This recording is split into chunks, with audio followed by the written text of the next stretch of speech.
نحمده ونستعينه ونستغفره ونؤمن به ونتوكل عليه ونشهد أن لا إله إلا الله وحده لا شريك له ونشهد أن سيدنا ومولانا محمدا عبده ورسوله صلى الله تعالى عليه وعلى آله وأصحابه وبارك وسلم تسليما كثيرا. أما بعد فأعوذ بالله من الشيطان الرجيم. بسم الله الرحمن الرحيم. ألم تر إلى الذين يزعمون أنهم آمنوا بما أنزل إليك وما أنزل من قبلك يريدون أن يتحاكموا إلى الطاغوت وقد أمروا أن يكفروا به ويريد الشيطان أن يضلهم ضلالا بعيدا. بارك الله لنا ولكم في القرآن العظيم ونفعنا وإياكم بالآيات والذكر الحكيم. اللهم صل على محمد وعلى آل محمد كما صليت على إبراهيم وعلى آل إبراهيم إنك حميد مجيد. اللهم بارك على محمد وعلى آل محمد كما باركت على إبراهيم وعلى آل إبراهيم إنك حميد مجيد. বাংলাদেশের অন্যতম শীর্ষ দ্বীনি বিদ্যাপীঠ, ঐতিহ্যের লালন কেন্দ্র জামিয়া ইসলামিয়া পটিয়ার 85তম আজিম শান সালানা জলসার 2 দিনের প্রথম দিবসে শেষ লগনে আল্লাহ আমাদেরকে উপনীত করেছেন। হযরত উলামায়ে কেরাম, বুজুর্গানে দ্বীন, আকাবিরিনে দ্বীনের স্মৃতিধন্য এই মাজমা, আল্লাহ পাকের নেহায়েত মেহেরবানি যে তিনি আমাদেরকে এই বরকত পরশিত জামিয়ার পবিত্র অঙ্গনে একত্রিত হওয়ার তৌফিক দিয়েছেন। রব্বে কারীমের দরবারে কালিমাতুশ শুকরের হাদিয়া পেশ করে আলহামদুলিল্লাহ। মুহতারাম হাজিরিন, হযরত উলামায়ে কেরামের কাছ থেকে আপনারা অনেক কথা শুনেছেন। জামিয়া ইসলামিয়ার পটিয়ার মঞ্চে জীবনে প্রথমবারের মতো আপনাদের সাথে কিছু খেতাব করার সৌভাগ্য আমি অর্জন করলাম। এই জামিয়ায় দীর্ঘদিন ধরে যাতায়াত, আল্লামা হারুন ইসলামাবাদী রহমতুল্লাহ আলাইহির সঙ্গে আত্মীয়তার সূত্রে বহুবার এখানে যাতায়াত হয়েছে। আমরা এই জামিয়া ইসলামিয়াকে, জামিয়া পটিয়াকে আমাদের হৃদয়ে ধারণ করি এবং নিজেদের আপন প্রতিষ্ঠান হিসেবে হৃদয়ের গহীনে এই জামিয়ার জন্য আমরা একটা পুলক এবং ভালোবাসা অনুভব করি। আল্লাহ পাক এই সকল বড় বড় আকাবিরিনদের নসল এবং খানদানকে এবং তাদের ধারাকে পরস্পর সংযুক্ত থেকে আল্লাহর দ্বীনের কার্যক্রম অব্যাহত রাখার তৌফিক দান করেন। আমি আপনাদের সম্মুখে পবিত্র কোরআনে পাকের সূরাতুন নিসার 60 নম্বর আয়াতটি তেলাওয়াত করেছি। সুদীর্ঘ আলোকপাতের সুযোগ নেই। গভীর রাত্রিতে সংক্ষিপ্ত পরিসরে বর্তমান সময়ের আমাদের জাতীয় জীবনের যে গুরুত্বপূর্ণ প্রেক্ষাপট, সেই প্রেক্ষাপটকে সামনে রেখে কিছু কথা আমি আলোচনা করব। আপনারা বিভিন্ন মাধ্যমে, বিশেষ করে যোগাযোগ মাধ্যম, সামাজিক যোগাযোগ মাধ্যমে আমাদের বক্তব্য হয়তো শোনার সুযোগ আপনাদের হয়, শুনে থাকেন এবং আমি কি ধরনের কথা সাধারণত বলি সেটাও আপনাদের অনেকেরই জানা আছে। নানা বিষয়ে উলামায়ে কেরাম কথা বলেন। দ্বীন এবং ইসলামের প্রত্যেকটা শোবার সম্পর্কে জাতিকে সঠিক দিক নির্দেশনা দেওয়া উলামায়ে কেরামের মজমুই জিম্মাদারি। আমরা কেউ দ্বীনের এক একটা শোবা নিয়ে আমরা এক একজন কাজ করি, এক একজন কথা বলি। সেই সূত্রে তাকসিমে কার, কর্মবন্টনের যে ফিকরি নিজাম, কর্মবন্টন এবং তাকসিমে কারের যে আল্লাহ পাক রব্বুল আলামিনের সৃষ্টিগত যেই সিস্টেম, সেই ধারায় সাধারণত সমাজ এবং রাষ্ট্রের অসঙ্গতির বিষয়গুলোকে চোখে আঙ্গুল দিয়ে দেখিয়ে দেওয়াকে আমি আমার নিজের জীবনের অন্যতম ব্রত হিসেবে গ্রহণ করেছি। এবং আমি আপনাদের কাছে দোয়া চাই, যদিও এই কাজটা অনেক কঠিন কাজ, আল্লাহ পাক রব্বুল আলামিনের সাহায্যে এ পর্যন্ত করে আসছি। আগামী দিনেও আমাদের বড়দের তত্ত্বাবধানে, তাদের দিক নির্দেশনায় এ দায়িত্ব যেন সুচারুরূপে আঞ্জাম দিয়ে যেতে পারি। আল্লাহ যেন আমাকে হকের পথে অটল এবং অবিচল রাখেন। সমাজ এবং জাতীয় জীবনের গুরুত্বপূর্ণ বিষয়গুলোতে উলামায়ে কেরামের পক্ষ থেকে দিক নির্দেশনা যদি না থাকে, তাহলে কওম এবং মিল্লাত গভীর সংকটে নিপতিত হবে। মানুষ একসময় বাতিলকে হক মনে করতে আরম্ভ করবে এবং মানুষ একসময় তাদের জাতীয় জীবন থেকে ইসলামকে নির্বাসনে পাঠিয়ে দিবে। জাতীয় জীবনে যখন ইসলাম নির্বাসিত হবে, ব্যক্তিগত জীবনে ধর্ম এবং দ্বীন পালন করা সম্ভব হবে না। এই জন্য আমরা পরিষ্কার ভাষায় বলছি যে যেখানে অসঙ্গতি দেখব, যেখানে কোরআন এবং সুন্নাহ বিরোধী কার্যকলাপ দেখব, জীবনের কি পরিণাম হবে সেই পরিণাম নিয়ে ভাবার আগে নিজের উপর আল্লাহ এবং তার রাসূলের পক্ষ থেকে অর্পিত দায়িত্ব পালনে আমরা সচেষ্ট হব। সমাজ এবং রাষ্ট্রের যে কোনো অসঙ্গতির বিষয়ে আমরা কথা বলবো, রাষ্ট্র এবং রাজনীতি নিয়ে কথা বলবো, অন্যায় এবং অবিচার দেখলে প্রতিবাদ আমরা করবই। কোরআন সুন্নাহ বিরোধী কার্যকলাপ বলে জীবনের পরিণাম কি হবে ভাববার সুযোগ আমাদের নাই। সে বিষয়ে অন্যায়ের প্রতিবাদ করেই আমাদের জিম্মেদারি।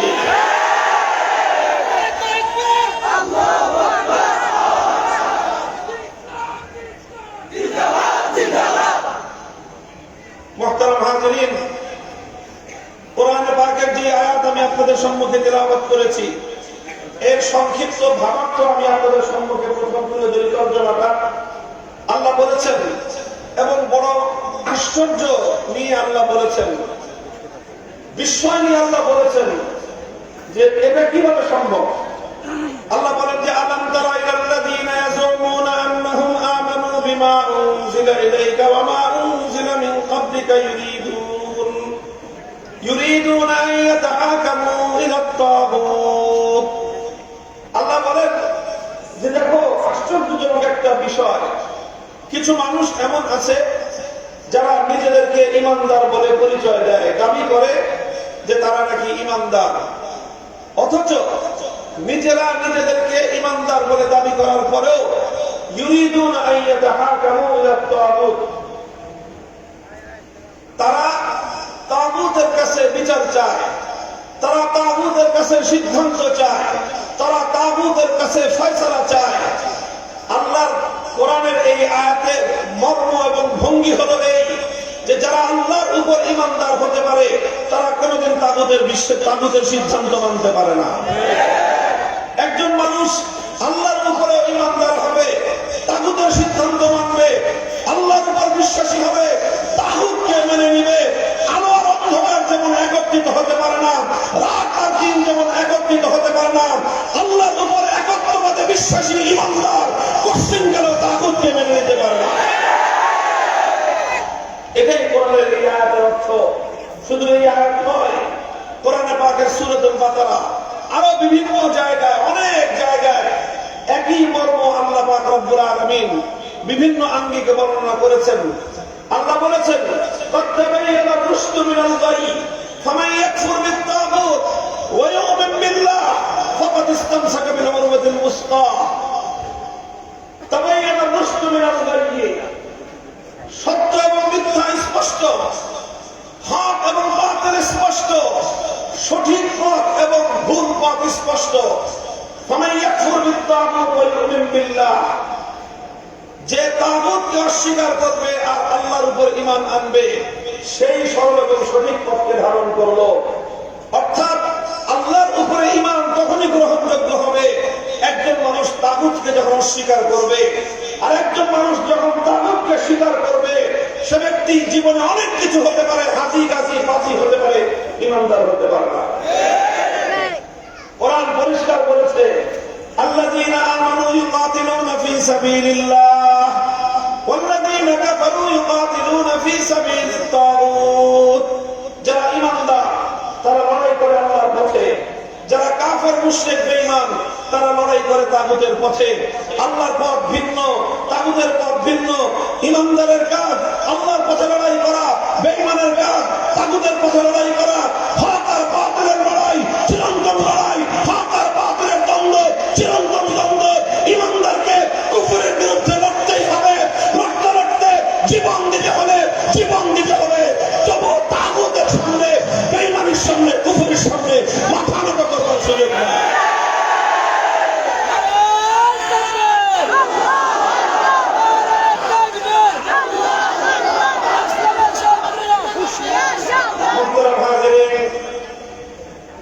কথার একটা ঐতিহাসিক সূত্র ধরে আমি এই বিষয়ে কিছু কথা বলবো সেই আলোচনায় যাওয়ার আগে আমাকে তাগুতের পরিচয় দিতে হবে কোরআনে পাকের বহু ব্যবহৃত একটা শব্দ হলো আত-তাগুত মা হুয়া আত-তাগুত মা মানে আত-তাগুত এর ডেফিনিশন এর সঙ্গে এবং এর পরিচয় সকল মুফাসসিরিনগণ আলোচনা করেছেন কাদিমান ওয়া হাদিসান সাহাবায়ে কেরামের যুগ থেকে নিয়ে বর্তমান কালের কোরআন গবেষক এবং মুফাসসিরিনে কেরামগণ তারা সকলে তাগুতের যে পরিচয় দিয়েছেন সেই পরিচয়ের সারমর্ম হলো এই প্রথমে বুঝেন গায়রুল্লাহ বুঝেন আপনারা বুঝেন গায়রুল্লাহ মানে কি বলেন গায়রুল্লাহ মানে কি আল্লাহ ছাড়া গায়রুল্লাহ মানে এই পৃথিবীতে আল্লাহ ছাড়া যা আছে সবই কি গায়রুল্লাহ আল্লাহ ছাড়া যা আছে সব গায়রুল্লাহ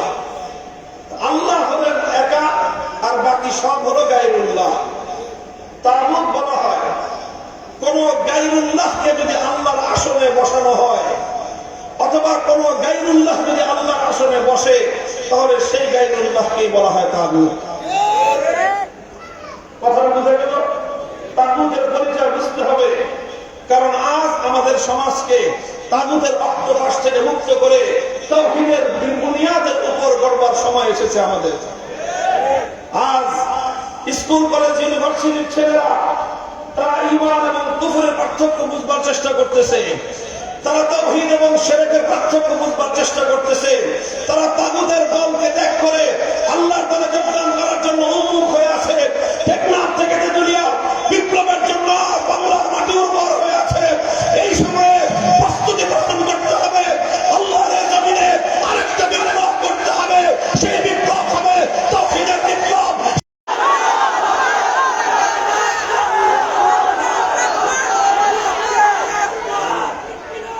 তবে তাগুত কাকে বললাম যে গায়রুল্লাহ আল্লাহর আসনে বসে যে গায়রুল্লাহকে আল্লাহর আসনে বসানো হয় তাকেই বলা হয় তাগুত যেমন দৃষ্টান্ত দিলে ভালো করে বুঝবেন এই মহাবিশ্বের মধ্যে ইবাদতের একমাত্র মালিককে লা ইলাহা ইল্লাল্লাহ নাই কোন মাবুদ এক আল্লাহ ছাড়া সমস্ত ইবাদতের মালিককে সমস্ত ইবাদতের উপযুক্ত একমাত্র আল্লাহ এই ইবাদত যদি কেউ আল্লাহ ছাড়া অন্য কোন গায়রুল্লাহর জন্য করে তো যেই গায়রুল্লাহর জন্য ইবাদত করা হবে যেই গায়রুল্লাহ মানুষের কাছ থেকে ইবাদত গ্রহণ করবে সেই গায়রুল্লাহকে বলা হবে তাগুত যেরকম সেই যুগে লাত মানাত উজ্জা হুবল এই সকল দেবতার পূজা মানুষ করত অথচ ইবাদত করা উচিত একমাত্র কার জন্য আল্লাহকে বাদ দিয়ে যখন মানুষ লাত মানাত উজ্জা হুবলের পূজা করব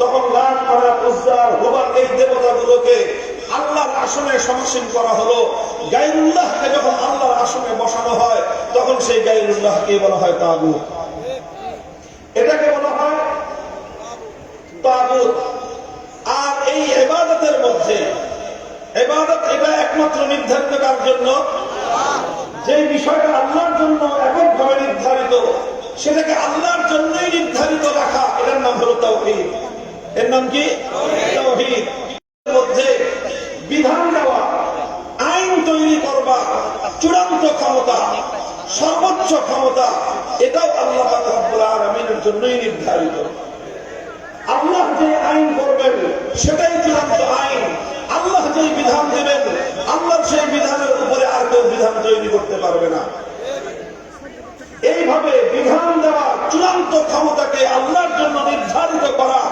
এটাকে বলা হয় তাওহীদ ফিল হাকিমিয়্যা। বিধান দেওয়ার ক্ষেত্রে আল্লাহ পাক রব্বুল আলামিনের তাওহীদকে বিশ্বাস করতে হয়। বিধান দেওয়ার ক্ষেত্রে আল্লাহ পাক রব্বুল আলামিনের তাওহীদ এবং একত্ববাদকে মানতে হয়। যেমনি ভাবে ইবাদতের মধ্যে আল্লাহর একত্ববাদকে মানতে হয়, অন্যথায় একজন মানুষ ঈমানদার হতে পারে না।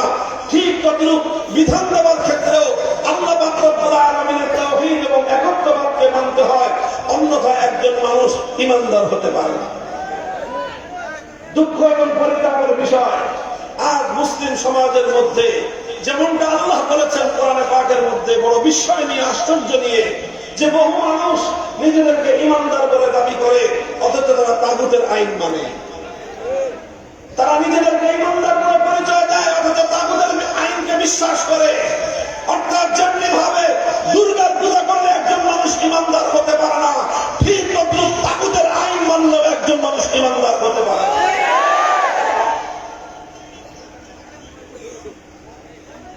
কথাটা লক্ষ্য করে বুঝেন যে আইন তৈরি করবার সর্বোচ্চ ক্ষমতা কার? কেউ প্রশ্ন করতে পারে, তাহলে মানুষ কি কোন আইন তৈরি করতে পারবে না? এই প্রশ্নের জবাব হলো যে হ্যাঁ, মানুষও আইন তৈরি করতে পারবে, বিধান তৈরি করতে পারবে। তবে মানুষের যে কোনো আইন, মানুষের যে কোনো বিধান আল্লাহ পাকের যে কোনো আইন বা বিধানের সঙ্গে যদি কন্ট্রাডিক্টেড হয়ে যায়, যদি বিপরীত হয়ে যায়, সাংঘর্ষিক হয়ে যায়, সঙ্গে সঙ্গে মানুষের বানানো আইন বাতিল বলে গণ্য হবে। মানুষ আইন তৈরি করতে পারে, তবে আল্লাহর আইনের অধীনে থেকে মানুষ আইন তৈরি করতে পারে। আল্লাহর আইনের বাইরে গিয়ে দুনিয়ার কোন মানুষের জন্য আইন তৈরি করবার অধিকার নাই। যারা আল্লাহর আইনের বাইরে গিয়ে আইন তৈরি করবে, তারা নিজেরা আল্লাহর আসনে নিজেদেরকে বসবার দাবি করবে। সেই বিচার ব্যবস্থা, সেই বিচারককে বলা হবে তাগুত। যদি কোন আইন পরিষদ, কোন সংসদ যদি আমার আল্লাহর কোন আইনের বিরুদ্ধে কোন আইন তৈরি করে, সেই সংসদকে বলা হবে তাগুত।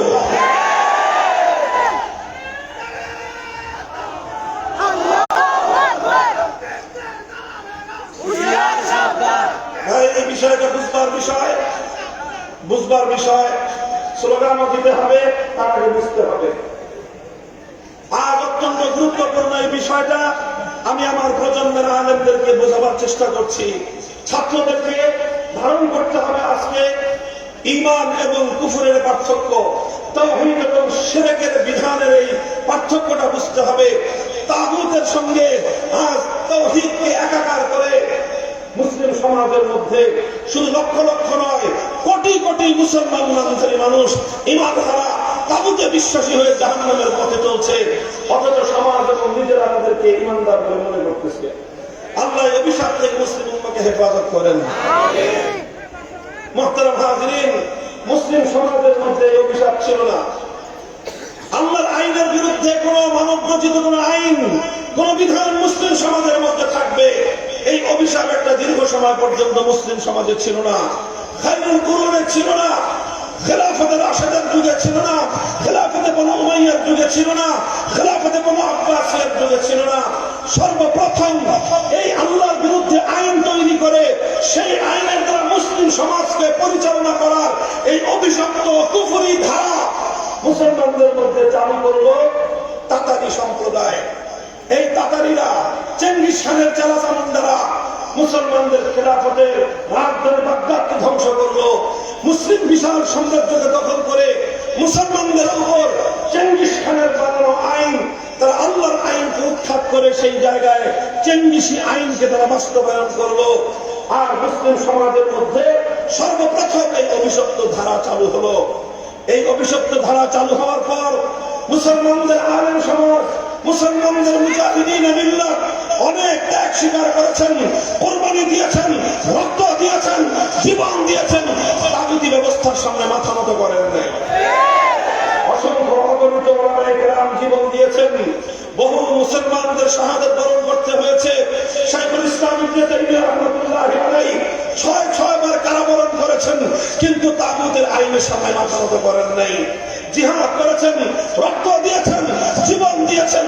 শাহাদাতের রক্তের বিনিময়ে এক সময় তাতারিরা পরাস্ত হয়েছে, তাদের উপর ইসলাম এবং মুসলমানরা বিজয়ী হয়ে আবার মুসলিম সমাজের মধ্যে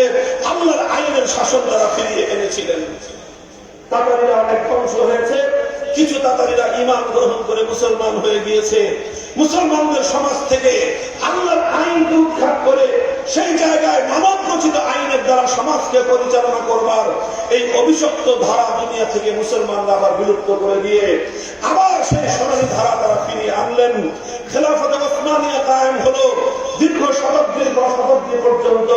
খেলাফতে ওসমানিয়ার মাধ্যমে মুসলিম জাতি, মুসলিম উম্মাহ আল্লাহর আইনের দ্বারা শাসিত হলো। এরপরে 18 শতাব্দীতে এসে পশ্চিমা ইউরোপিয়ান সাম্রাজ্যবাদ ইসলামী বিশ্বের বিভিন্ন ভূখণ্ড দখল করলো। আমাদের পাক ভারত উপমহাদেশ সহ পৃথিবীর বিশাল অঞ্চল দখল করলো ব্রিটিশ সাম্রাজ্যবাদ। মুসলমানদের আফ্রিকা সহ বিস্তীর্ণ অঞ্চল দখল করে নিল ফ্রান্সীয় সাম্রাজ্যবাদ। বিস্তীর্ণ মুসলিম অঞ্চল দখল করে নিল ইতালীয় সাম্রাজ্যবাদ।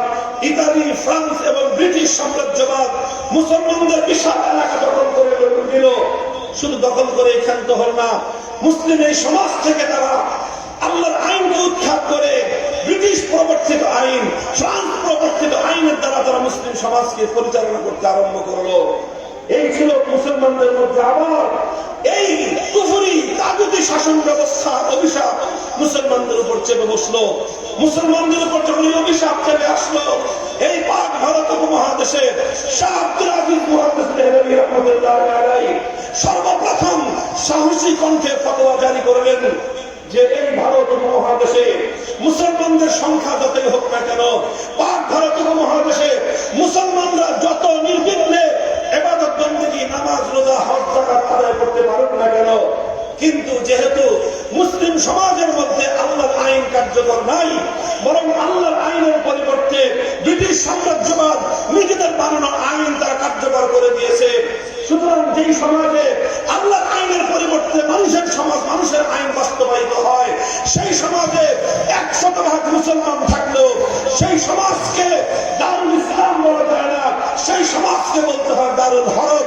সুতরাং তিনি ফতোয়া দিলেন ভারতে কোটি কোটি মুসলমান থাকতে পারে, কিন্তু ভারত আর এখন মুসলমানদের বাড়ি নাই, ভারত এটা দারুল হরব হয়ে গিয়েছে। সুতরাং আবার এই দারুল হরব থেকে মানব রচিত ব্রিটিশ প্রবর্তিত আইনকে উৎখাত করে আল্লাহর আইনের জমিনে ফিরিয়ে আনা সমস্ত মুসলমানদের জন্য ফরজ, আর সেই ফরজ বাস্তবায়ন করবার জন্য জিহাদ করা ফরজে আইন। এই ফতোয়া জারি করলেন শাহ আব্দুল আজিজ মুহাদ্দিস দেহলভী রাহমাতুল্লাহ আলাইহি। শুরু হলো বড় প্রস্তুতি আল্লাহর আইনকে আবার ফিরিয়ে আনবার জন্য।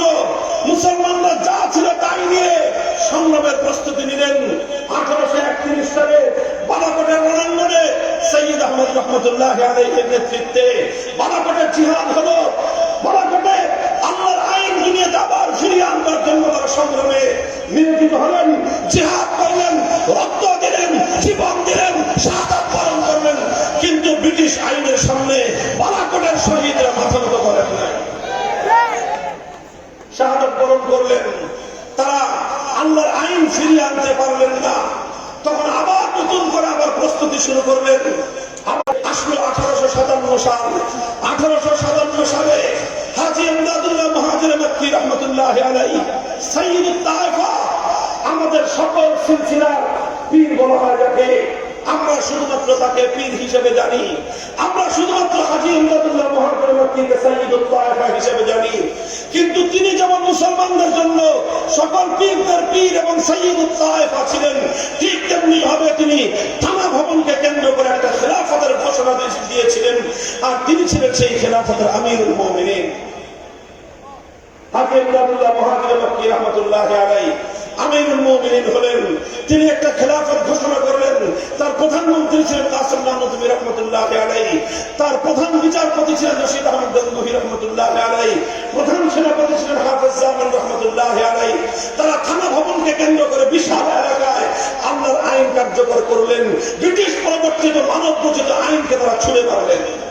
ব্রিটিশরা, ব্রিটিশ সাম্রাজ্যবাদ আল্লাহর আইনে পরিচালিত এই খেলাফতকে ধ্বংস করার জন্য আগ্রাসন চালালো, তাদের সঙ্গে লড়াই হলো। সামনে রণাঙ্গনে মুসলমানরা জিহাদ করলো। প্রধান সেনাপতি হাফেজ জামান রাহমাতুল্লাহ আলাইহি শাহাদাত বরণ করলেন, রক্ত দিলেন। হাজার হাজার উলামায়ে কেরাম ফাঁসি কাষ্ঠে ঝুললেন। হাজার হাজার আলেমদের স্ত্রীরা ঈদুল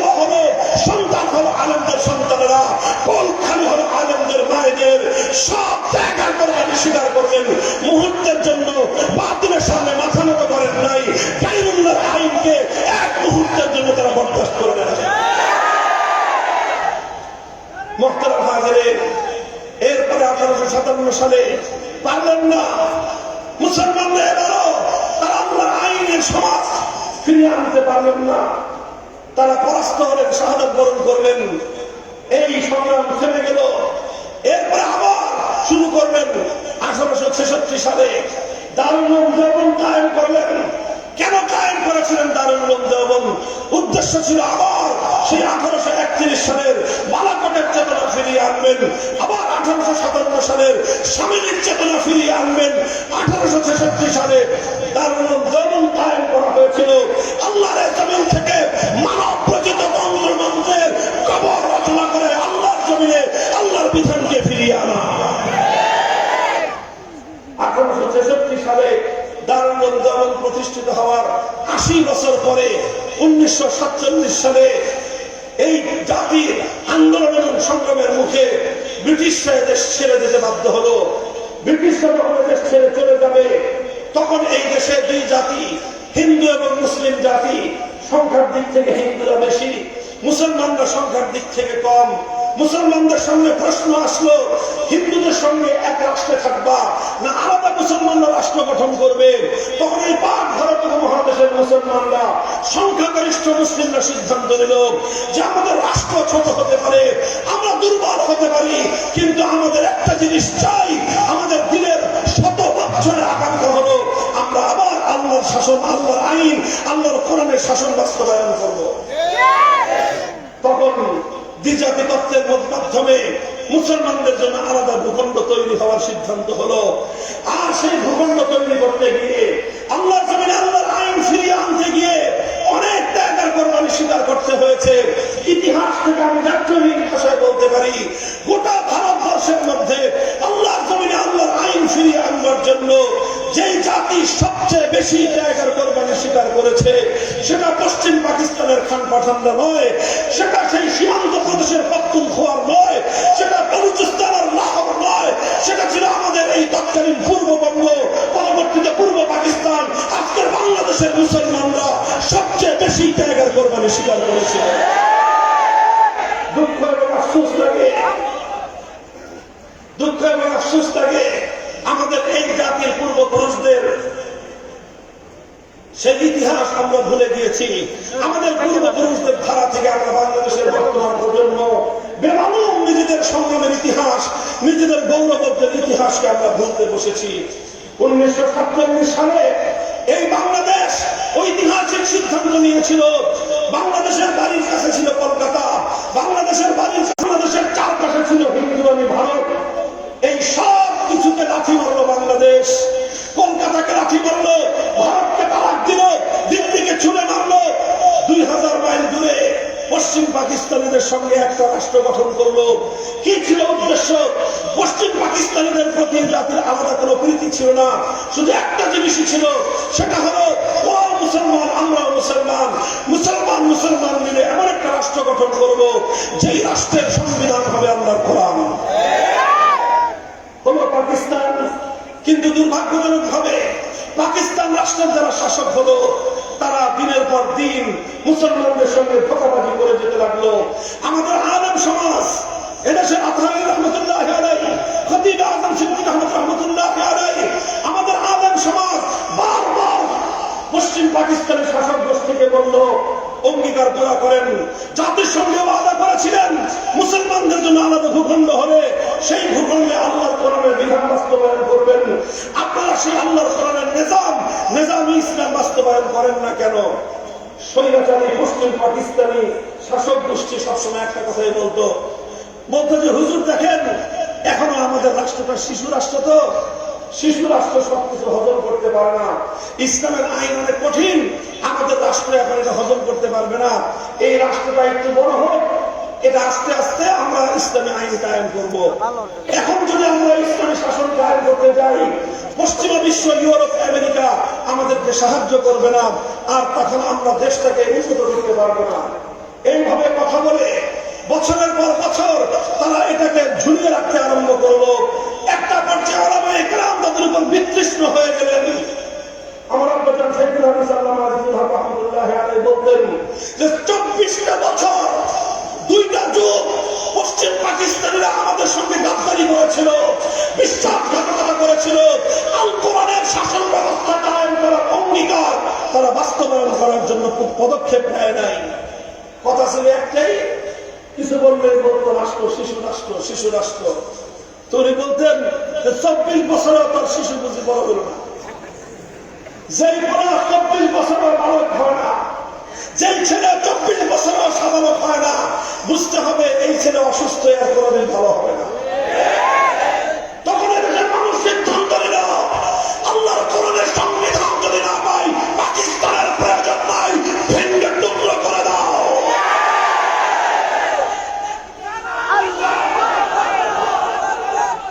ওলামায়ে কেরাম তৈরি হলেন, ওলামায়ে কেরাম প্রস্তুত হলেন। বিশ্বাসঘাতকতার পরিণামে পাকিস্তান ভেঙ্গে আল্লাহর কোরআনের জন্য নতুন ভূখণ্ড কায়েম করার জন্য তারা প্রস্তুত হলেন। এই সময় 1970 সালের জাতীয় নির্বাচন আসলো।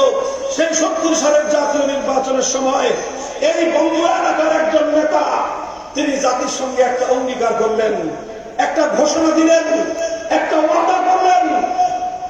ওয়াদাটা হলো, যদি আপনারা নৌকা মার্কায় ভোট দিয়ে আওয়ামী লীগকে ক্ষমতায় বসান, তাহলে আমি ক্ষমতায় গিয়ে কোরআন সুন্নাহ বিরোধী কোন আইন করব না। এটা ছিল শেখ মুজিবুর রহমান সাহেবের ওয়াদা জাতির সঙ্গে। 1970-এর জাতীয় নির্বাচনে আওয়ামী লীগের নির্বাচনী ইশতেহার ছিল। এটা ইতিহাসের কথা, কোন মুখস্থ কথা বলছি না। আজও বাংলাদেশের ইতিহাসের দলিল পেশ করেন, স্বাধীনতার দলিল আপনারা পাঠ করেন। 70-এর জাতীয় নির্বাচনে আওয়ামী লীগের নির্বাচনী ইশতেহারে কোরআন সুন্নাহ বিরোধী কোন আইন তৈরি করবার এই ধারা যদি না থেকে থাকে, ওয়াজ করা বন্ধ করে দিব। তিনি এই ওয়াদা করলেন, কোরআন সুন্নাহ বিরোধী কোন আইন করবেন না, মানেই হবে এই রাষ্ট্রে আল্লাহর কোরআন এবং নবীর সুন্নাহ বিরোধী কোন আইন, কোন নীতিমালা থাকবে না। দেশের জনগণ অভূতপূর্ব সমর্থন দিলেন। নৌকা মার্কার বাক্সের মধ্যে সিল মেরে ভোট দিয়ে ভরে দিলেন। নিরঙ্কুশ সংখ্যাগরিষ্ঠতা পেল তারা, এবং তারা সরকার গঠন করার মতো সংখ্যাধিক্য পেয়ে গেল। পশ্চিম পাকিস্তানিরা তাদেরকে ক্ষমতা দিল না। ক্ষমতা না দিয়ে 25শে মার্চের ভয়াল রাত্রিতে বাংলাদেশের মানুষের উপর রাতের অন্ধকারে হত্যা পরিচালনা করলো। 26শে মার্চ বাংলাদেশের স্বাধীনতার ঘোষণা দেওয়া হলো। 26শে মার্চ থেকে 1971-এর 16 ডিসেম্বর পর্যন্ত 9 মাসের রক্তক্ষয়ী মুক্তিযুদ্ধের পর বাংলাদেশ স্বাধীন হলো। আর এই 9 মাস পর্যন্ত শেখ মুজিবুর রহমান সাহেব পশ্চিম পাকিস্তানের কারাগারে বন্দী থাকলেন আর আপ্যায়িত হলেন। 16 ডিসেম্বর স্বাধীনতা অর্জন করার পর তিনি সেখান থেকে মুক্তি লাভ করে প্রথমে বাংলাদেশে আসেন নাই, সেখান থেকে গিয়েছেন লন্ডনে। শ্রীমতী ইন্দিরা গান্ধী ভারতের প্রধানমন্ত্রীর সঙ্গে তার সাক্ষাৎ এবং তার কথোপকথন, তার বৈঠক। বাংলাদেশে আসার আগেই শ্রীমতী ইন্দিরা গান্ধী ছোট্ট একটা চিরকুট ধরিয়ে দিলেন শেখ মুজিবুর রহমান সাহেবকে। সেই চিরকুটের মূল কথা ছিল এই, এবার তুমি বাংলাদেশে গিয়ে বাংলাদেশকে এমন একটা সংবিধান দ্বারা পরিচালনা করবা, যেই সংবিধানটার নামে বাংলাদেশের সংবিধান হবে, কিন্তু তার মূলনীতি হবে ভারতের সংবিধানের মূলনীতি। ভারতের সংবিধানের মূল 4 নীতি: জাতীয়তাবাদ, ধর্মনিরপেক্ষতাবাদ, গণতন্ত্র এবং সমাজতন্ত্রের। ইন্দিরা গান্ধীর প্রেসক্রিপশন অনুযায়ী স্বাধীন বাংলাদেশে গোলামীর সংবিধান তৈরি করলেন শেখ মুজিব। এটা হলো বড় দুঃখজনক ইতিহাস, এটা বড় হৃদয়ের রক্তক্ষরণের ইতিহাস, এটা মর্মান্তিক ইতিহাস। 70 সালে তিনি জাতির সঙ্গে ওয়াদা করেছিলেন, অঙ্গীকার করেছিলেন কোরআন সুন্নাহ বিরোধী কোন আইন তৈরি করবেন না। অথচ 72 সালে সংবিধান তৈরি করবার সময় কুফরি সংবিধানের ধারা, কুফরি নীতি, ধর্মনিরপেক্ষতা নামক কুফরি মতবাদ চাপিয়ে সঙ্গে কৃত অঙ্গীকারের সঙ্গে তিনি গাদ্দারি করবেন। আর যে কথা বলতে কোন দ্বিধা নাই, তিনি 72-এর সংবিধান তৈরি করে 70-এর জাতীয় নির্বাচনের আগে জাতির সঙ্গে যে ওয়াদা করেছিলেন, সেই ওয়াদা বরখেলাপ করেছিলেন, যে অঙ্গীকার করেছিলেন, সেই অঙ্গীকারের সঙ্গে তিনি গাদ্দারি করেছিলেন। বাংলাদেশের মানুষ আবার প্রতারিত হলো। আল কোরআনের সংবিধান পাওয়া শত শত বছরের যে আকাঙ্ক্ষা ছিল, সেই আকাঙ্ক্ষা তাদের বাস্তবায়িত হলো না। তিনি এভাবেই ধর্মনিরপেক্ষতার দেশ গড়ে তুললেন। শুধু তাই নয়, ধর্মকে, ইসলামকে দেশ থেকে নির্মূল করার জন্য যা যা করতে হয় শেখ মুজিবুর রহমান সাহেব তাই করলেন। এমন এমন কালা কানুন জারি করলেন, এটা বলতে একজন মুসলমানের হৃদয় বুক কেঁপে ওঠার কথা। তিনি আইন করে বাংলাদেশে ইসলামী আইন প্রতিষ্ঠার রাজনীতিকে নিষিদ্ধ করলেন। অর্থাৎ এদেশে গণতন্ত্রের রাজনীতি চলবে, এদেশে সমাজতন্ত্রের রাজনীতি চলবে, আব্রাহাম লিঙ্কনের থিওরি চলবে, কার্ল মার্কস মাও জেডুংয়ের লেনিনের থিওরি চলবে, নবী মুহাম্মদুর রাসূলুল্লাহর আদর্শের রাজনীতি চলবে না। এই কুফরি কালা কানুনের মাধ্যমে শেখ মুজিবুর রহমান সাহেব বাংলার লক্ষ কোটি মুসলমানের সঙ্গে গাদ্দারি করেছিলেন। তিনি সেই গাদ্দারির প্রয়াক্তি, সেই গাদ্দারির ফলাফল পেয়ে গিয়েছেন। 1975 সালের 15ই আগস্ট তার ইতিহাস মুছে গেল। এরপরে বাংলাদেশের আরো কিছু পরিবর্তন আসলো, কিছু কিছু শাসক আসলেন, তারা কিছুটা পরিবর্তন করার চেষ্টা করলেন। সংবিধানের শুরুতে বিসমিল্লাহির রহমানির রহিম সংযুক্ত হলো। ধর্মনিরপেক্ষতা মাইনাস হয়ে সেখানে আল্লাহর উপর অবিচল আস্থা এবং বিশ্বাস অন্তর্ভুক্ত হলো। কিন্তু সেটা কথায় থেকে গেল, কার্যকর হলো না। যদি আল্লাহর উপর অবিচল আস্থা এবং বিশ্বাস এই সংবিধানের মূলনীতি হিসেবে কার্যকর হয়ে থাকতো, আল্লাহর জমিনে বাংলাদেশে কোরআন সুন্নাহ বিরোধী কোন আইন, কোন নীতিমালা, কোন বিধান কার্যকর থাকতে পারে না। কিন্তু এই বোঝামিল চলতে লাগলো। আরেক শাসক এসে রাষ্ট্র ধর্মকে ইসলাম হিসেবে ঘোষণা করলেন। কিছু কিছু অর্জন হলো, কিন্তু মুসলমানদের সেই যে অভিপ্রায়, সেই যে আকাঙ্ক্ষা আল্লাহর কোরআনের শাসন কায়েম হবে, আল্লাহর আইন দিয়ে জনগণ শাসিত হবে, সেই স্বপ্ন আর পূরণ হলো না। এইভাবে চলতে চলতে 2008 সালে বাংলাদেশের ক্ষমতার মসনদে আসীন হলেন আবার সেই 72-এর সেই কুফরি সংবিধানধারী, ইসলাম বিরোধী, কুফরি, নাস্তিকবাদী, ধর্মনিরপেক্ষতাবাদী এক সরকার জাতির উপর অভিশাপ হিসেবে চেপে বসলো। 15 বছর ক্ষমতার মসনদে থেকে ফ্যাসিবাদ কায়েম করলো, আবার ধর্মনিরপেক্ষতা ফিরিয়ে আনলো, আল্লাহর উপর অবিচল আস্থা এবং বিশ্বাস সংবিধান থেকে মুছে ফেললো, আর এমন এমন আইন করলো যে আইনের দ্বারা বাংলাদেশে ইসলামী রাজনীতি করবার স্থানটা সংকুচিত হয়ে আসতে লাগলো। মুহতারাম হাজিরিন, এই ইতিহাস আমি আপনাদেরকে সেই জন্য বললাম যে আজ বাংলাদেশে জাতীয় প্রেক্ষাপটে এখন একটা নতুন আবহাওয়া চলছে। বাংলাদেশের এখন প্রধান প্রশ্ন হলো সংবিধান সংস্কার। সংবিধান সংস্কার চলছে, সংবিধান সংস্কারের আওয়াজ চলছে। এই কুফরি সংবিধান থাকার কারণে, ধর্মনিরপেক্ষতার ভিত্তিতে সংবিধান প্রণীত হওয়ার কারণে একজন মুসলমান চাইলেও পরিপূর্ণভাবে ইসলাম পালন করতে, কোরআন বিরোধী, ইসলাম বিরোধী, চার মাযহাবের ঐক্যমতে হারাম কাজ। কিন্তু বাংলাদেশে মন্ত্রী হলে এই হারাম কাজ না করে কোনো উপায় নাই। বাংলাদেশে ইসলামী শাসনতন্ত্র আন্দোলন নামে রাজনীতি করতে দেওয়া হলো না। কেন? তারা বলল যে বাংলাদেশ হলো কুফরি শাসনতন্ত্রের অধীন, সুতরাং এই সংবিধানের অধীনে ইসলামী শাসনতন্ত্র নামে তোমরা রাজনীতি করতে পারবে না। সেই দলকে নাম পরিবর্তন করে শাসনতন্ত্র বাদ দিয়ে ইসলামী আন্দোলন নাম পরিবর্তন করতে হলো। এর চেয়ে ভয়ঙ্কর বিষয় হলো এই, বাংলাদেশ জামায়াতে ইসলামী নামে একটা রাজনৈতিক দল আছে। অনেক মত পার্থক্য আছে আমাদের সাথে তাদের। সাহাবায়ে কেরাম মেয়ারে হক, এই প্রশ্নে আমাদের সঙ্গে দ্বিমত আছে। আম্বিয়ায়ে কেরাম মাসুম, এই বিষয়ে উলামায়ে কেরামের ভিন্ন মত আছে। সেই সকল মত পার্থক্যগুলো আজও মীমাংসা হয় নাই, এবং সেই মীমাংসা না হওয়া পর্যন্ত কোনোদিনও তাদের সঙ্গে আদর্শিক ঐক্য হতে পারে না। সেটা ভিন্ন প্রসঙ্গ, সেটা একটা ভিন্ন জায়গার কথা। কিন্তু আপনারা জানেন, বাংলাদেশের সর্বোচ্চ আদালত হাইকোর্ট থেকে জামায়াতে ইসলামের নিবন্ধন বাতিল করে দেওয়া হয়েছিল। কেন করা হয়েছিল নিবন্ধন বাতিল? তাদের 71 সালের ভূমিকার জন্য না, তাদের মেয়ার হক না মানার কারণে, আম্বিয়ায়ে কেরামের ইসমত না মানার কারণে নয়, এ সকল কারণে নয়। যেই কারণে তাদের নিবন্ধন বাতিল হয়েছিল, সেই কারণটা যদি আমরা জানি শুনি, আমাদের হৃদয়ে রক্তক্ষরণ হওয়া উচিত। সেটা হলো এই, তাদের সংবিধানের মধ্যে আল্লাহর সার্বভৌমত্বের কথা বলা হয়েছিল।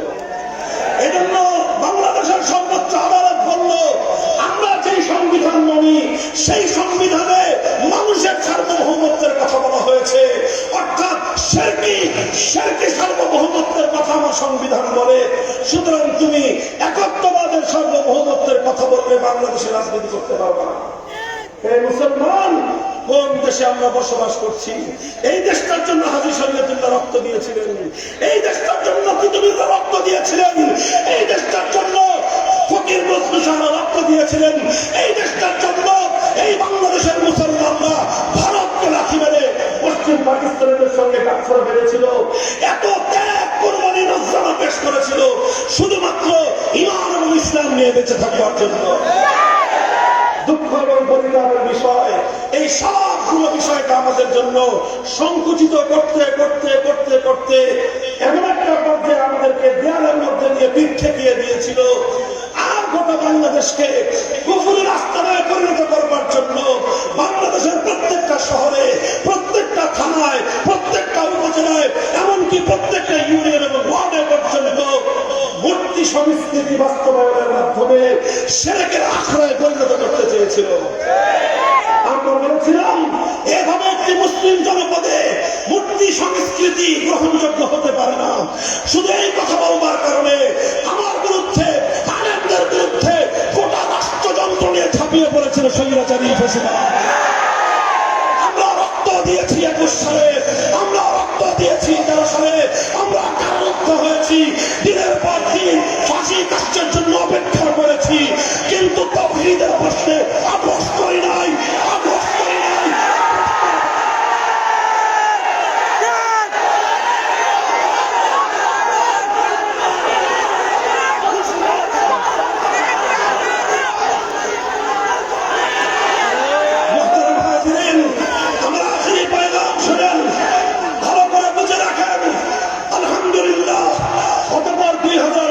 সালের জুলাই আর আগস্ট মাস আসলো, বিপ্লবের আওয়াজ উঠলো, আজান আজান ধ্বনি প্রতিধ্বনিত হলো, বাংলার রাজপথ এই যুগের নব্য আবাবিলদের দখলে চলে গেল। নতুন আবাবিলরা টেকনাফ থেকে দুনিয়ার দখল নিল।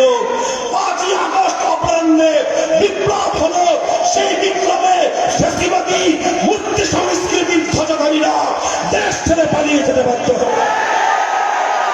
এই বিপ্লবের প্রধান বৈশিষ্ট্য কি ছিল? এই বিপ্লবের আইকন কি ছিল? এই বিপ্লবের পরিচিতি কি ছিল? একটা দৃশ্য তোমরা দেখো।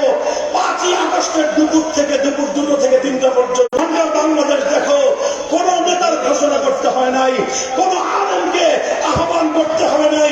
1 ঘন্টার ব্যবধানে টেকনাফ থেকে তেতুলিয়া যত জনপদে মুসলমানদের রাষ্ট্রীয় স্থাপনায় যত মূর্তি ছিল, সমস্ত মূর্তি তাওহীদি জনতা ভেঙে বঙ্গোপসাগরে ভেসিয়ে দিয়েছে। কাজেই এটা হলো এই বিপ্লবের একটা সিম্পটম, এটা হলো আগস্ট বিপ্লবের অন্যতম একটা আইকন। আজ আর সেই বিপ্লব পরবর্তী বাংলাদেশে এই মূর্তি সংস্কৃতির ধ্বজাধারী এই ইসকন আমার ভাইকে হত্যা করবার দুঃসাহস দেখায়।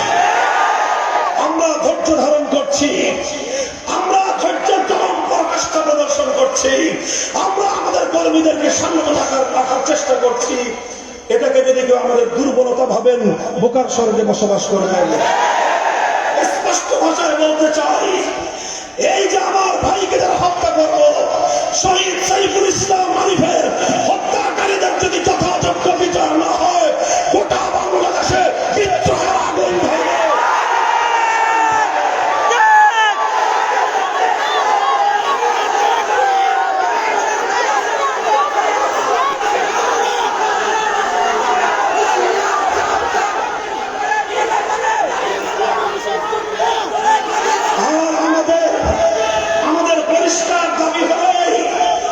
শুনেন, লক্ষ্য করে শুনেন, সংবিধান দেশের বিশিষ্ট জনদের কাছ থেকে মতামত নেওয়া হচ্ছে। আলেম ওলামারা নানা ধরনের মতামত লিখিত আকারে অনেক সুন্দর করে সাহিত্যপূর্ণ ভাষায় এটাকে প্রসপেক্টাস আকারে তৈরি করে সব সাবমিট করেছে, দাখিল করেছে। এগুলো নিয়ে বুঝবার চেষ্টা করেন। আমি স্পষ্ট ভাষায় একটা কথা ওপেন মঞ্চে আলেম সমাজের পক্ষ থেকে বলতে চাই, এদেশের তাওহীদি জনতার হৃদয়ে সেই গুঞ্জরণ, শত বছরের অপ্রাপ্তির সেই বেদনার কথা আমার কণ্ঠে আগুন হিসেবে আমি ধরাতে চাই। আমি বলতে চাই, আজ বাংলাদেশের নতুন সংবিধানে একটা ধারা সংযুক্ত হতে হবে। ভাষা কি হবে, ভাষা আমি সিলেক্ট করে দিব না, কিন্তু মর্মটা আমরা স্পষ্ট বলতে চাই। মুসলমানদের দেশের সংবিধানের মধ্যে একটা ধারা থাকতে হবে, সেই ধারাটা হবে এই সংবিধানের আলোকে আল্লাহর আইনের বিরুদ্ধে, কোরআন সুন্নাহর আইনের বিরুদ্ধে যদি কোনো আইন থেকে থাকে, যদি কোনো নীতিমালা থেকে থাকে, যে কোনো বিধান থেকে থাকে, কোরআন সুন্নাহ বিরোধী যে কোনো নীতি আইন বিধান বাতিল বলে গণ্য হবে। সংবিধানে 90% মুসলমানদের দেশের সংবিধানে আমরা আল্লাহ সার্বভৌমত্ব কার্যকর দেখতে চাই। আমরা শিরককে উদ্ধার করে তাওহীদের আলোতে মুসলমানদের সংবিধান আমরা দেখতে চাই। এটা আমরা বলতেছি, বলতে থাকবো। এটা হলো আমাদের আগস্ট বিপ্লবের পরবর্তী বাংলাদেশে আমাদের সবচেয়ে বড় দাবি। এই দাবিটা ভালো ভালো মানেন, আমরাও ভালো থাকবো, আপনারাও ভালো থাকবেন ইনশাআল্লাহ। পরাশক্তির ভয় পেয়ে লাভ নাই, বহির শক্তির ভয় পেয়ে লাভ নাই। বহির শক্তির যুজুর ভয়ে 15 বছর বাংলার মানুষের অধিকারকে বুকের নিচে পিষ্ট করা হয়েছে। বহির শক্তির আধিপত্যবাদের কারণে বাংলাদেশের মানুষ 15 বছর পর্যন্ত অর্থনৈতিক এবং ভোটাধিকার থেকে বঞ্চিত হয়েছে। বহির শক্তির ইন্ধনে আমার বাংলার খেটে খাওয়া মজদুর বাংলাদেশের প্রবাসীদের মাথার ঘাম পায়ে ফেলানো লক্ষ লক্ষ কোটি টাকা পাচার করা হয়েছে। আমার বাংলাদেশকে ভিনদেশী প্রভুদের ইশারায় তলবিহীন ঝুড়িতে পরিণত করা হয়েছে। কাজেই বিদেশি প্রভুদেরকে আর তোয়াজ করে লাভ নাই। দেশের জনগণের অভিপ্রায়কে সম্মান দেওয়ার চেষ্টা করুন। আগস্ট বিপ্লব কেউ বলতে পারেন হুজুর আগস্টের বিপ্লব ইসলামী বিপ্লব হয়েছে। আমি বলবো যদিও আগস্টের বিপ্লবকে আমি এই মুহূর্তেই পূর্ণাঙ্গ ইসলামী বিপ্লব বলতে চাই না, তবে আমি অবশ্যই বলবো সূর্য উদয়ের আগে যেরকম সুবহে সাদেক হয়, সুবহে সাদেকের আলো দেখলে দুনিয়ার মানুষ বুঝে যায় আর কিছুক্ষণ পরে সূর্যের উদয় ঘটবে। 5ই আগস্টের বিপ্লব ইসলামী বিপ্লবের সূর্যোদয় হয়নি, তবে ইসলামী বিপ্লবের সূর্যোদয়ের আগে 5ই আগস্ট নতুন সুবহে জাদিদ হিসেবে আবির্ভূত হয়েছে।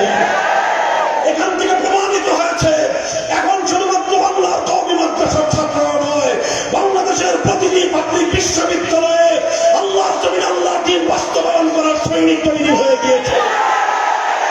সুতরাং আমাদের এই কথা দাবি হিসেবে যদি গ্রহণযোগ্য না হয়, প্রশ্ন করতে করবেন। পরিষ্কার কথা বলে যাই, আল্লাহর কোরআনের রাজ কায়েম করার জন্য, আল্লাহর জমিনে আল্লাহর কোরআনের সংবিধান বাস্তবায়ন করার জন্য প্রয়োজনে আমরা যুদ্ধ করব, যুদ্ধ করব, যুদ্ধ করব।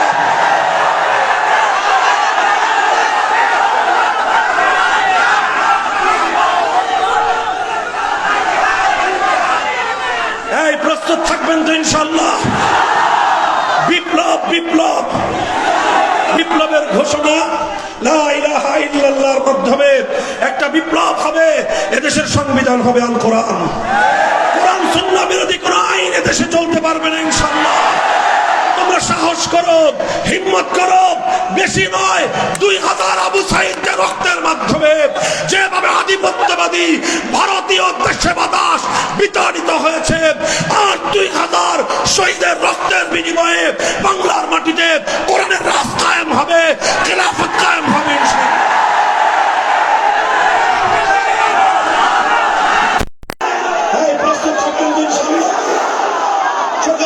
আল্লাহর কাছে কান্নাকাটি করবেন, গায়ের ঘাম ছড়িয়ে মেহনত করবেন।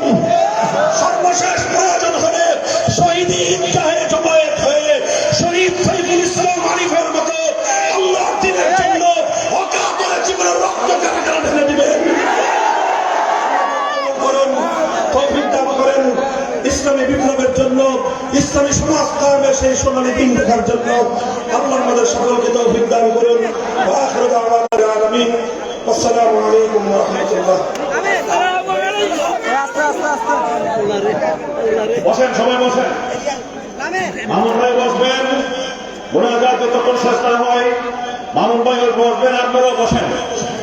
এখন আজকে এই আমাদের প্রথম দিবসের এই ইসলামী সম্মেলনের প্রধান অতিথি এতক্ষণ শুনেছেন প্রধান বক্তার বক্তব্য জাতীয় বীর আল্লামা মামুনুল হক সাহেবের। এখন সংক্ষিপ্ত কয়েক মিনিট কথা বলে মুনাজাত পরিচালনা করবেন আজকের এই প্রথম দিবসের ইসলামী সম্মেলনের প্রথম দিবসের প্রধান অতিথি উম্মুল মাদারিস ইসলাম হাটহাজারীর সম্মানিত মহাপরিচালক আল্লামা ফজলুল আহমদ কাসেমী দামাত বরকাতুহুল আলিয়া। হুজুর মুখতসর কথা বলে মুনাজাত করবেন। মুনাজাতের পর পরে আমরা এই মাহফিল থেকে চলে যাব। আজকের মাহফিলের সমাপ্তি ঘোষণা করা হবে।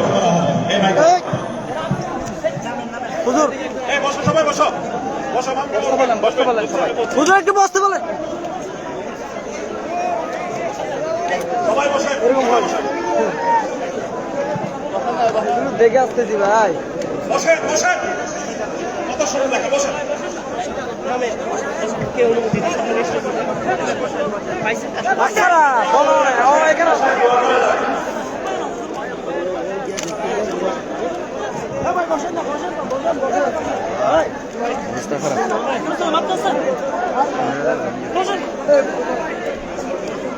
ভাই বসেন বসেন।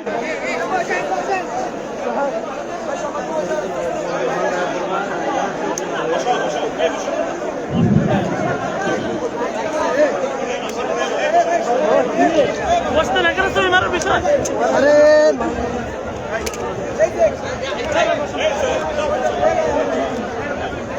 বসেন বসেন ভাই বসেন। বসেন বসেন বসেন। আলহামদুলিল্লাহ نحمده ونستعينه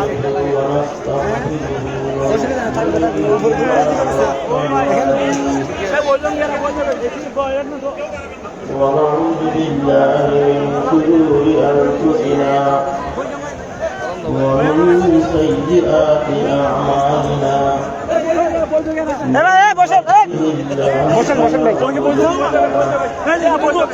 ومن يضلل فلا هادي له ونشهد أن لا إله إلا الله وأشهد أن محمدا عبده ورسوله أما بعد فأعوذ بالله من الشيطان الرجيم بسم الله الرحمن الرحيم ألا إلى الله تصير وقال رسول الله صلى الله عليه وسلم مبعثة عبد على ما مات عليه أو كما قال عليه الصلاة والسلام محترم علماء إكرام سامعین کرام عزیز طلبہ মুখতাসার করে দুই চারটে কথা বলব, বেশি কথা বলার সময় নাই, রাত অনেক হয়ে গেছে, অনেক বয়ান আপনারা শুনেছেন, আগামীকাল অনেক বয়ান শুনবেন। সবগুলো বয়ানাতের মূল খোলাসা হলো আমল। যত বয়ানাত হয়েছে সব বয়ানাতের উদ্দেশ্য হলো আমরা আমাদের জিন্দগির মধ্যে আমলটা কেমন করে আনতে পারি। আর আমল আমার জন্য নিয়তের উপরে নির্ভর করে। নিয়ত যত ভালো হবে তত ভালো কাজের দিকে অগ্রসর হবে। আর নিয়তের মধ্যে যদি কোনো ধরনের ত্রুটি থাকে তাহলে আমলের মধ্যে দুর্বলতা থাকবে। আর আমি আয় যেটা পড়েছি, এই দুনিয়ার যত রং তামাশা যা কিছু আছে,